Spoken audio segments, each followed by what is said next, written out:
My name is Paul Phillips, and I'm a market gardener in Lowndes County, Alabama, and the producer of Blackbelt Fresh lettuce.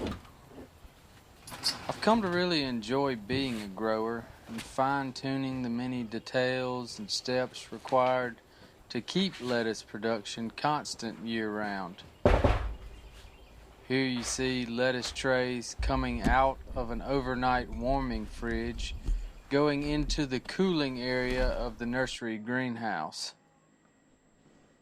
Growing anything is all about attempts to control or adapt to conditions, and being off-grid has created more than a few challenges.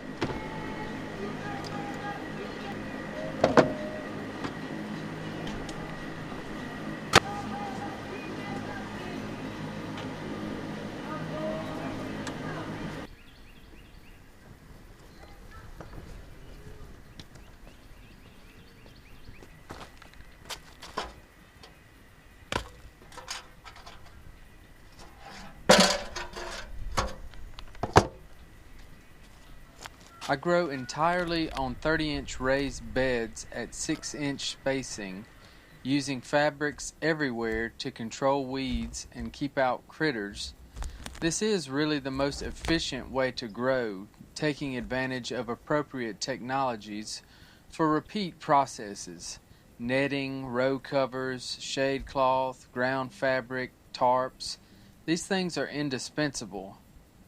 Here I am transplanting a lettuce bed, putting down row wires, netting and shade cloth, and then watering, and watering.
Summer lettuce production in Alabama requires an early start and a good headlamp.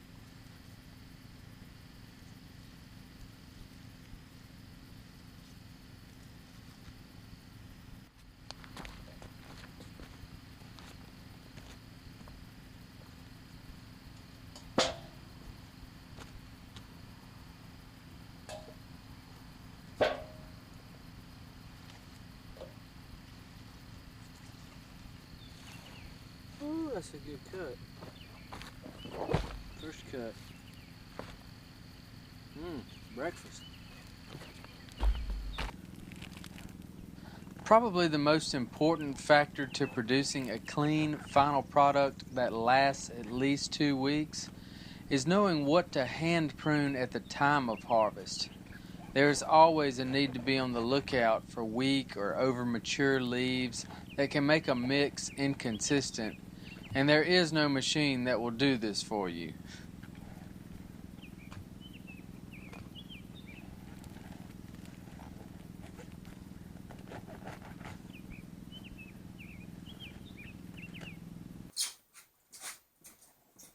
Moving into post-harvest, the first wash is done rolling leaf down a basket and turning it as I go. This pre-bubbler wash cannot be skipped. This runs off pollen, bugs, or any dirt or grit that will otherwise be trapped in the bubbler. This is also the second opportunity to be on the lookout for anything unsightly, going for that clean final product.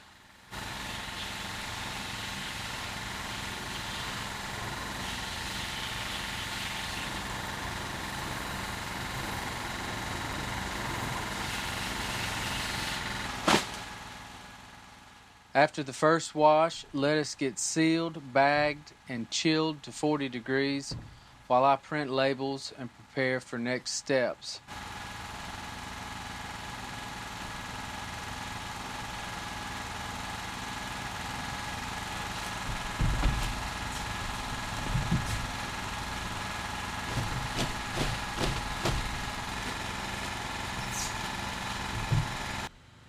My cooler is a large wooden box, which was originally built on the back of a Dodge Ram flatbed for deliveries.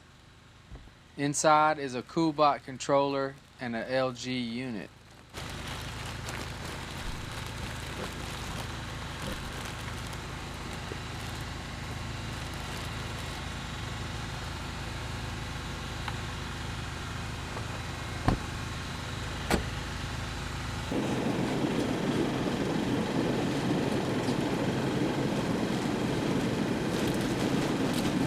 The second wash is when the lettuce gets mixed, as I add other varieties to the sterilized water.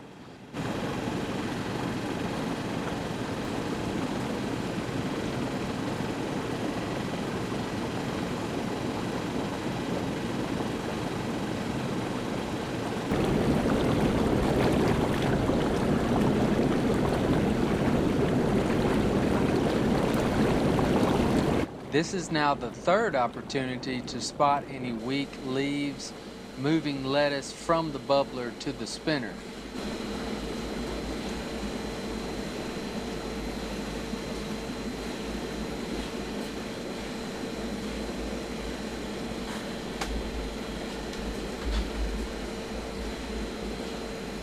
My homemade solar-powered salad spinner is so awesome. We'll just have to save that for another video. Let me just say I can probably get 4 pounds of lettuce completely dry in 5 seconds with no further air drying needed. From the spinner, another fresh lettuce mix is double clean, dry, and ready to bag, label, and get back in the cooler.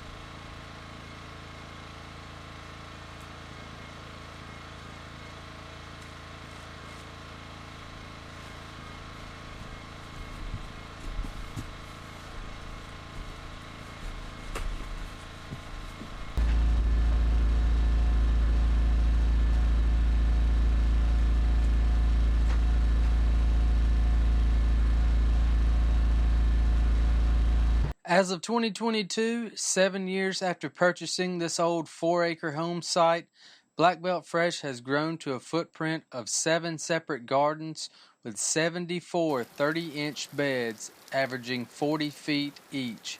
That's over a half of a mile of 30-inch permanent raised bed that I built by myself with a shovel.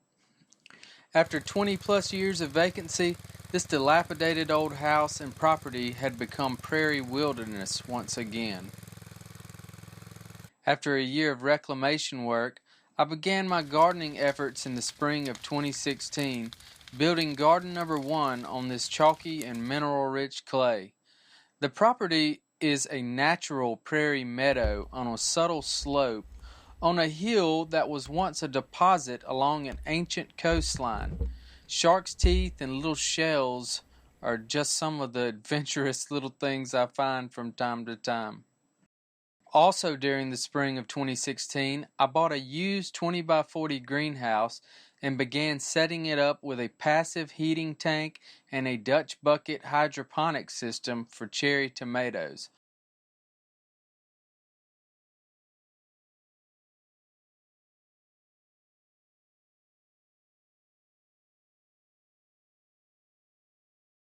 While I successfully grew plenty of flavorless marble-sized tomatoes, what I ultimately learned was do not waste my time with hydroponics because the same variety of tomatoes will grow 4 times larger and much more flavorful in my calcium and mineral-rich soil.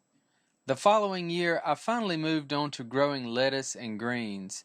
I began selling a Salanova mix, but moved on to other varieties through seed trials until discovering varieties better suited to Alabama.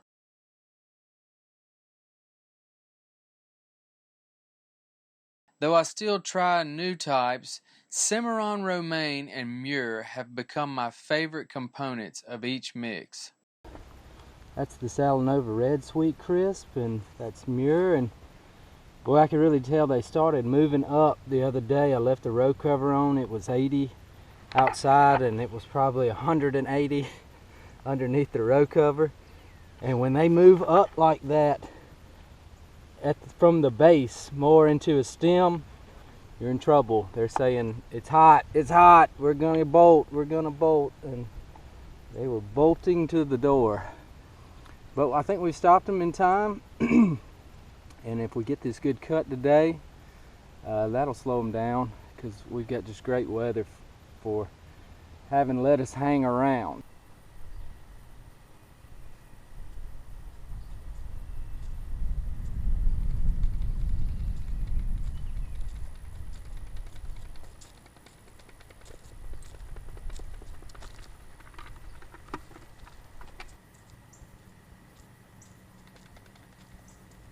Peat moss and compost, followed by broad forking, and the rhizosphere is teeming with life once again. This really is the key to it all. In goes the oxygen.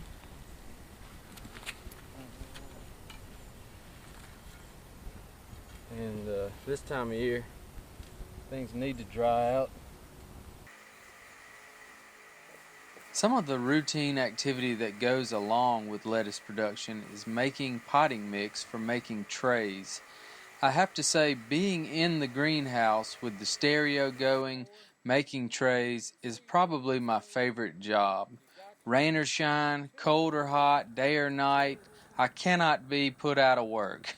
While the tractor farmer is crying about a wet field he can't plow or wet weeds he can't spray with Roundup, Blackbelt Fresh marches on, rain or shine, growing living, live food with living, live, raw enzymes that are not genetically modified, which heal and give health to those who love it.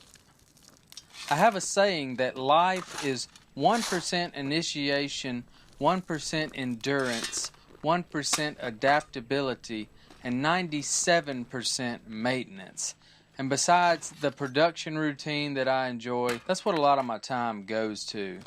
After all, this place was wilderness when I found it, and it will become wilderness once again if I turned my back on it.